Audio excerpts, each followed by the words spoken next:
duk rayong. Anak duk rayong dekat Automatik. Automatik. Tak payah suruh cakap Balik Kedah tak ni?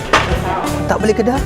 Pasal apa? Dari sini lah tahun ni. Hukum baik juga. Yang mana yang duduk kat Kedah tu dari sini lah. Oh, okey lah sekarang. Ni nak raya lagi berapa hari ni, macam mana Acik ni badan rasa okey sikit? Cik kena tahun lepas, bulan berapa? Bulan 9? Bulan 8 masuk kan? Tapi tahun ni beza sikit lah. Banding dengan masa kena itu hari, steady lah kan? Jauh beza lah kan? Tangan dia macam mana dah tu? Nak tengok hari tu macam dah steady sikit lah. Nak buka tu, raya boleh. Cakap duk rayong, anak duk rayong ni buka Automatik. Automatik.